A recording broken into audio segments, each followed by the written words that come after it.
I'm 65. At this age, you might think that many questions have found their answers. For me, it's the opposite.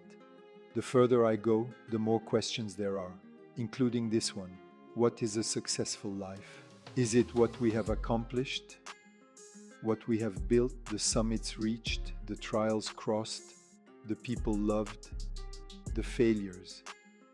When I look back, it's not really a straight line.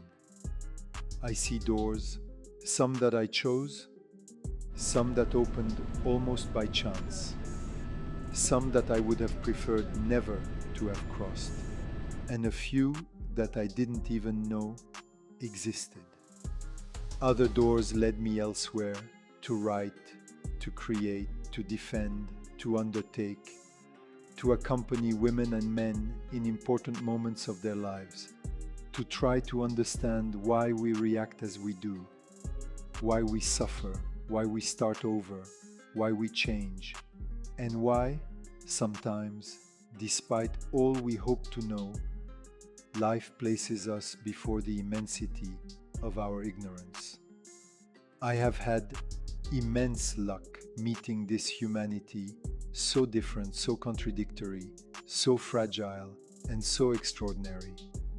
Some doors do not lead to summits. They lead to the essential. My 4 sons love responsibility, fear too. Because to love someone is to accept that a part of oneself now exists outside of oneself, and that it can be happy, hurt, move away, return, grow. For a long time, I believed that strength consisted in protecting those I love from everything. Today, I know that it's impossible. We cannot avoid all wounds for them. We can only be there, loving with an unconditional love, and transmit enough so that they can continue when we can no longer walk by their side. One day, a door leads to Argentina, to Aconcagua, another door to Nepal, then to the Himalayas, to Everest, to those places where the human being becomes tiny and where paradoxically he sometimes discovers something immense within himself. These mountains brought men into my life whom I probably would never have had the privilege of meeting elsewhere. Nims, Yukta, Jay, Pasang, and so many others. With Nims we had talked about projects, children, what we could do together in Nepal for them. With Yukta, those moments of an ordinary friendship at the time that become extraordinarily precious when someone is no longer there. The laughter, the jokes. Take care, okay? Thank you. Statistics tell of their fabulous exploits, the summits, the records, the altitudes, but figures do not tell of the men. They do not tell of the look, the voice, the laughter, the presence, and the loss. We spend our lives measuring time, seconds, minutes, years, birthdays, and we act as if we knew we had a lot left. A lot. Last year, near Camp 3 on Everest, my body shut down. Nothing left. Evacuation, helicopter, hospital in Kathmandu. A few hours earlier, almost in the same place, 2 young climbers had lost their lives. They didn't come back down. I did. Since those days, a question keeps coming back. Why them? Why not me? I don't know. It wasn't the first time.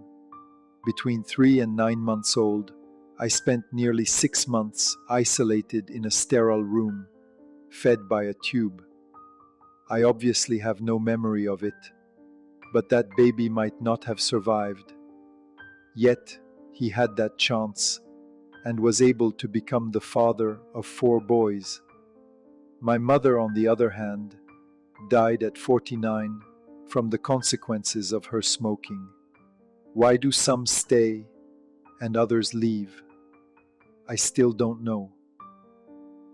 Perhaps this regulation, which is at the heart of my work, starts right there, not controlling what happens to us, but keeping enough movement within us to respond to what happens, to be shaken without losing oneself, to continue to love, to create, to transmit. At 30, I wrote as if some answers were right there.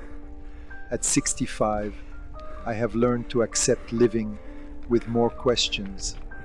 And a sentence from my novel Genia resonates differently today. Tears are the water of man's days, those that irrigate the future and allow tomorrow to exist. On the morning of my 65th birthday, I climbed Ventoux. The climb is demanding. My heart rate quickened, as did my breathing. And closer to the stars, I savored this moment, this grace that was given to me to be able to live it.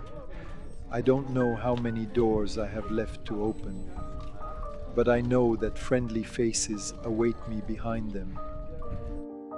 To Nims, to Yukta, to my mom, and to all those we love and who will always be with us, differently.